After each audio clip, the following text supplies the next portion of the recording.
ನನ್ನ ಪ್ರೀತಿಯ ಸಹೋದರ ಸಹೋದರಿಯರೇ, ಈ ಒಂದು ಪಾವನ ದಿನಗಳಲ್ಲಿ ಆತನ ಶ್ರಮ ಮರಣ ಇವುಗಳ ಒಂದು 40 ದಿನದ ಧ್ಯಾನಕ್ಕಾಗಿ ನಾವು ದೇವರ ವಾಕ್ಯದ ಒಂದು ಬೆಳಕಿನಲ್ಲಿ ನಮ್ಮನ್ನು ನಾವು ಪರೀಕ್ಷೆ ಮಾಡಿಕೊಳ್ಳುವ.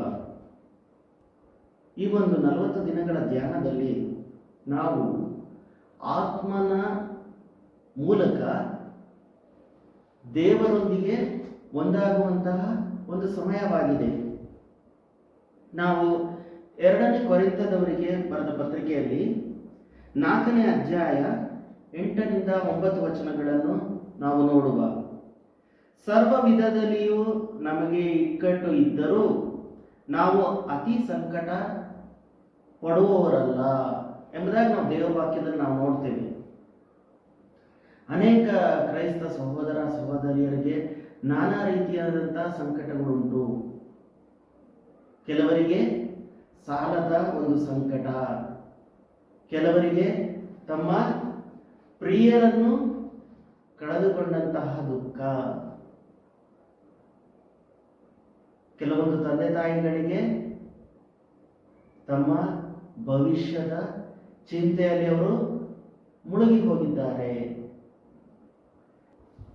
ನಾವು ಮುಂದೆ ವಾಕ್ಯದಲ್ಲಿ ನಾವು ನೋಡ್ತೀವಿ,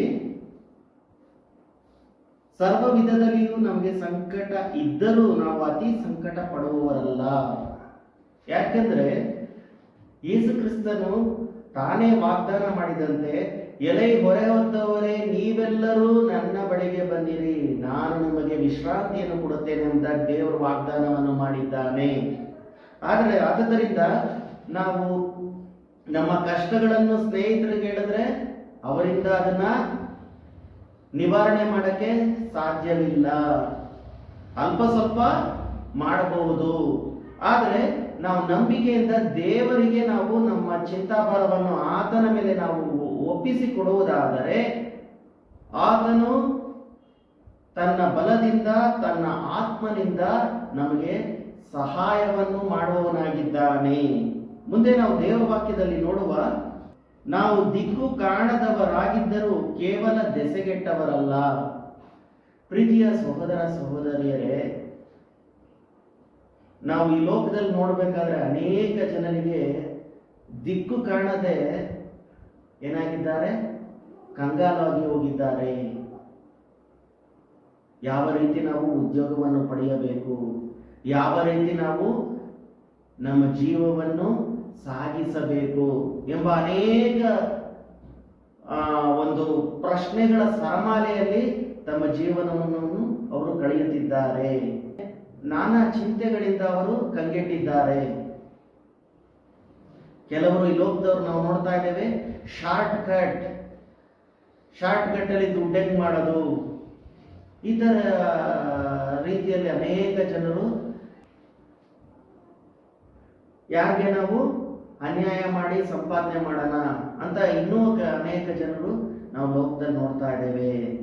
ಆದರೆ ನಾವು ಒಂದು ಕ್ರೈಸ್ತ ಸಹೋದರರು ಕೆಲವರು ನಾವು ದೇವರ ಮೇಲೆ ಭರವಸವಿಟ್ಟರೆ ಆತನು ನಮ್ಮ ಕಷ್ಟಗಳಿಂದ ನಮ್ಮನ್ನು ಬಿಡಿಸುವ ಆತನಾಗಿದ್ದಾನೆ.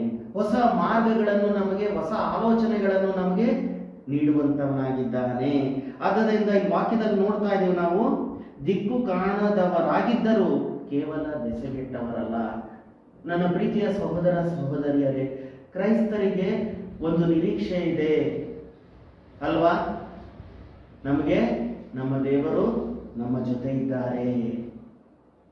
ನಾನೇ ನಿನ್ನ ಜೊತೆಯಲ್ಲಿದ್ದೇನೆ ಎಂಬುದಾಗಿ ದೇವರು ವಾಗ್ದಾನ ಮಾಡಿದ್ದೇನೆ, ನಿನ್ನನ್ನು ಒತ್ತಿ ಸಲಹುವೆನು ಎಂಬುದಾಗಿ ದೇವರು ತನ್ನ ವಾಗ್ದಾನವನ್ನು ಕೊಟ್ಟಿದ್ದಾನೆ.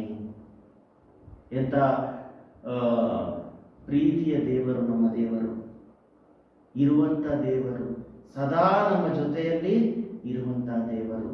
ನಾವು ಆತನನ್ನು ದೃಷ್ಟಿಸುವ ಪ್ರೀತಿಯ ಸಹೋದರ ಸಹೋದರಿಯರೇ, ನಾವು ಸ್ನೇಹಿತರಿಗೆ ಅನೇಕ ಸಾರಿ ಸಹಾಯಗಳನ್ನ ನಾವು ಕೇಳಕ್ ಹೋಗ್ತೀವಿ, ಹಣದ ಸಹಾಯ ಇರ್ಬೋದು ಇದು. ಆದ್ರೆ ಅವರು ಕೆಲವೊಂದು ಸಲ ಕೊಡಬಹುದು, ಕೆಲವೊಂದು ಸತಿ ಕೊಡದಲೇ ಇರಬಹುದು. ಆದರೆ ಇನ್ನೂ ಕೆಲವು ಸ್ನೇಹಿತರು ಏನ್ ಮಾಡ್ತಾರೆ, ಅಪಹಾಸ್ಯ ಮಾಡ್ತಾರೆ. ಗೇಲಿ ಮಾಡ್ತಾರೆ, ಸುಳ್ಳುಗಳನ್ನ ಹೇಳ್ತಾರೆ. ನಮ್ಮ ಮೇಲೆ ಏನೇನು ಮಾಡ್ತಾರೆ ಅವರು, ಇವ್ರಿಗೆ ಆಗ್ಬೇಕಾಗಿತ್ತು ಅಂತ ಒಳೊಳಗೆ ಸಂತೋಷ ಪಡ್ತಾರೆ. ಆದರೆ ನಾವು ದೇವರ ಹತ್ರ ಬರುವುದಾದರೆ ಆತನು ನಂಬಿಗಸ್ತನಾಗಿದ್ದಾನೆ. ನಂಬಿಕೆ ಉಳ್ಳಂತ ದೇವರು ನಮ್ಮನ್ನು, ನಮ್ಮ ಜೀವಿತವನ್ನು ಆತನು ಬಲಪಡಿಸುವಂತವನಾಗಿದ್ದಾನೆ.